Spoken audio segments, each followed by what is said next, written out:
ഇന്ന് തന്നെ ഡൗൺലോഡ് ചെയ്യൂ. കാണൂ നിങ്ങളുടെ ഫേവറേറ്റ് ഷോസ്. ഇതേ അങ്ങനെയൊന്നും വിട്ടാ പറ്റില്ലല്ലോ. താൻ എന്റെ ഭാര്യ, എന്റെ ഏട്ടൻ വളരെ മാന്യമായിട്ട് തന്നോട് പെരുമാറുമ്പോ അതിനെ അതേ മാന്യതയോട് സ്വീകരിക്കാൻ മറ്റുള്ളവർക്കും പറ്റണം. നോക്ക്, ഇത് ഇപ്പൊ തന്നെ ചോദിച്ചിട്ടേ കാര്യമുള്ളൂ. നിങ്ങളുടെ ഭാഗത്തു നിന്നും ഒരു ശ്രദ്ധയില്ലാത്തത് കൊണ്ടാണ് അലഞ്ഞു നടക്കുന്നതെന്നൊക്കെ. ഇപ്പൊ തന്നെ തിരുമേനി ഈ അവസ്ഥയിൽ ഓടി നടക്കേണ്ടി വന്നില്ലേ? ഓ, അതൊന്നും സാരമില്ല. ആരെങ്കിലും ഒന്ന് അമ്മയെ കണ്ടിരുന്നെങ്കിൽ, എവിടെയാണെന്നൊന്ന് അറിഞ്ഞിരുന്നെങ്കിൽ സമാധാനമായനെ. തിരുമേനി, നോക്കാവുന്ന സ്ഥലത്തൊക്കെ നോക്കിയില്ലേ? ഇനിയിപ്പോ മറ്റു മാർഗമൊന്നും ഇല്ലെങ്കിൽ പോലീസ് സ്റ്റേഷനിലൊന്ന് ചെന്ന് പറ. അവര് നോക്കി കണ്ടുപിടിച്ചു തരും. ഞങ്ങൾ ആരെങ്കിലും കൂടെ വരണമെങ്കിൽ വരാം. അയ്യോ വേണ്ട, നിങ്ങൾക്ക് നിങ്ങളുടേതായ ജോലിയില്ലേ, അത് കളയണ്ട. ഞാൻ പോലീസുകാരോട് പറഞ്ഞോളാം. അല്ല തിരുമേനി, ബന്ധുക്കളുടെ ആരുടെങ്കിലും വീട്ടിലേക്ക് പോകുന്ന ശീലമുണ്ടോ അമ്മയ്ക്ക്? അങ്ങനെ അമ്മ വിശേഷിച്ച് ഒരിടത്തും പോവാറില്ല. എന്നാ ഞാൻ ചെല്ലട്ടെ. ശരി.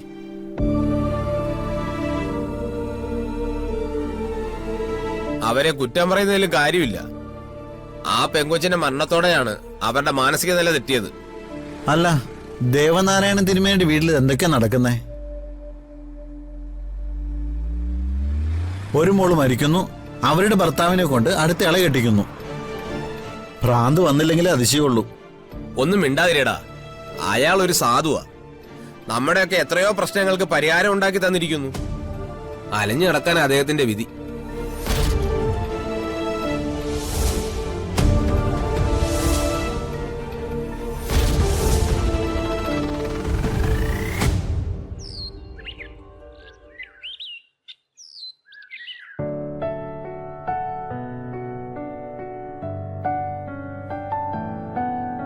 Hello madam.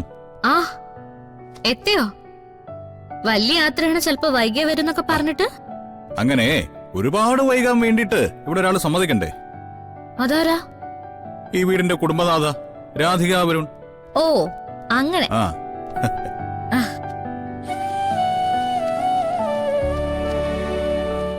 ഏട്ടൻ തന്നതാ, വരുന്നുള്ളതാ. ഇതിലെന്താണെന്നുള്ള കാര്യം എനിക്ക് കൃത്യമായിട്ട് അറിയാം. ഏട്ടൻ എന്നെ വിളിച്ചായിരുന്നു. അതെ, എനിക്ക് കാണേണ്ടത് ഏട്ടൻ തനിക്ക് തന്ന സമ്മാനങ്ങളാ. അതിങ്ങടുത്ത്. അത് ഓ, അതിപ്പോ കാണണ്ട. അതെന്താ? ഏട്ടൻ തനിക്കൊന്നും കൊണ്ടുവന്നില്ലേ? എടോ, ഇത്രയും പേർക്ക് സമ്മാനങ്ങളുമായിട്ട് വന്ന ഏട്ടൻ ഏട്ടന്റെ സ്വന്തം പെങ്ങൾക്കൊന്നും കൊണ്ടുവന്നില്ല എന്ന് പറഞ്ഞാ ഞാൻ വിശ്വസിക്കില്ല. ഇങ്ങടുത്ത് കാണട്ടെ. അല്ല, അതൊക്കെ ഞാൻ തിരിച്ചു കൊടുത്തു. തിരിച്ചു കൊടുത്തോ? എന്തിന്? അത് ഏട്ടൻ സമ്മാനങ്ങളെ കൊണ്ടുവന്നതിനെ പറ്റി ഒരു പ്രശ്നം ഉണ്ടായി. എന്ത് പ്രശ്നം? ആരാ പ്രശ്നം ഉണ്ടാക്കി?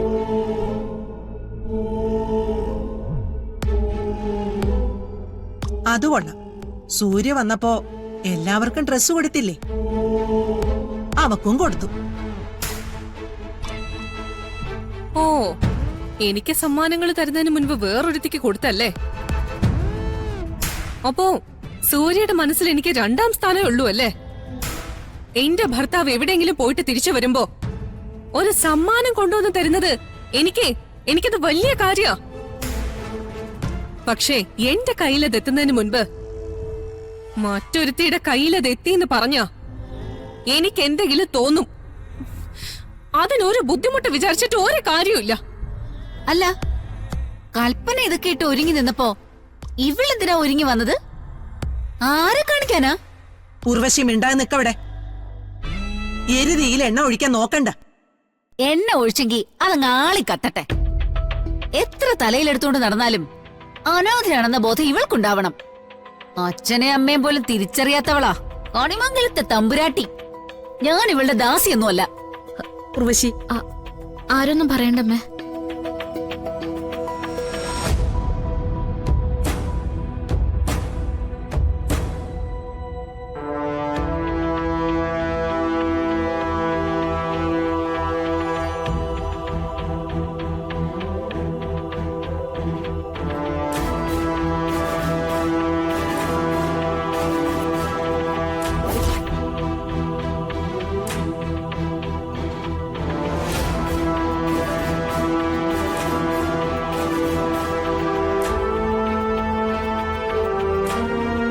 ഇതാ ഉണ്ടായത്.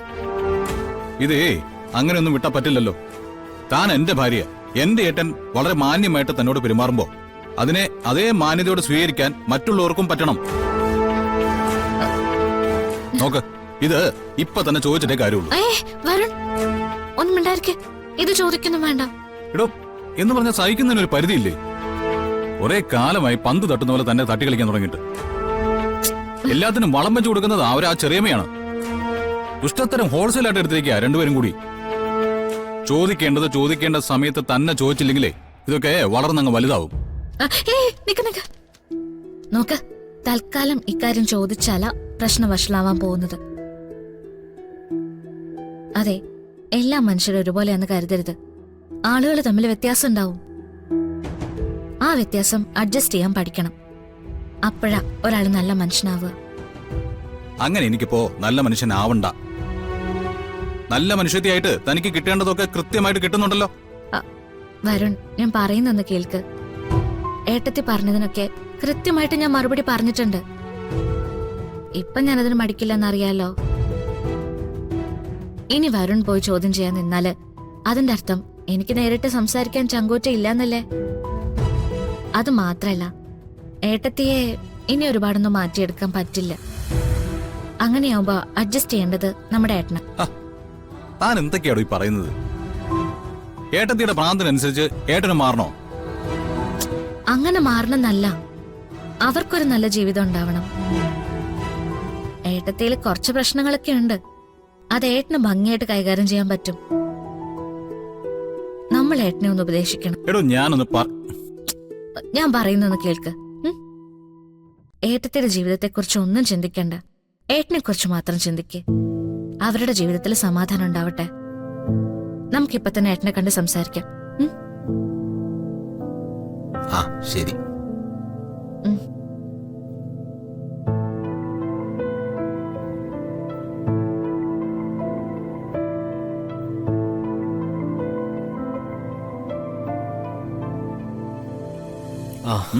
നീ എപ്പോ വന്നു? ഞാൻ വന്നു, കാര്യങ്ങളൊക്കെ അറിയുകയും ചെയ്തു. സോറിടാ, ഇങ്ങനെയൊന്നും സംഭവിക്കുമെന്ന് ഞാൻ കരുതിയില്ല. കൽപ്പന പറഞ്ഞ ഓരോ വാക്കിനും ഞാൻ നിങ്ങളോട് ക്ഷമ ചോദിക്കാം. ഏട്ടനത് വിട്ടില്ലേ? ഏട്ടാ, ഏട്ടൻ എന്നെ സ്വന്തം പെങ്ങളായിട്ടാ കാണുന്നെന്ന് ഇവിടെയുള്ള ബാക്കി എല്ലാവർക്കും അറിയാം. അതല്ല ഇവിടുത്തെ പ്രശ്നം. ഏട്ടത്തെക്കാളും പരിഗണന ഏട്ടൻ എനിക്ക് തരുന്നുണ്ടോ എന്നുള്ളത് ഏട്ടത്തിക്കൊരു സംശയമുണ്ട്. ഏട്ടാ, ഏട്ടൻ അതങ്ങ് മാറ്റിക്കൊടുത്താ മതി.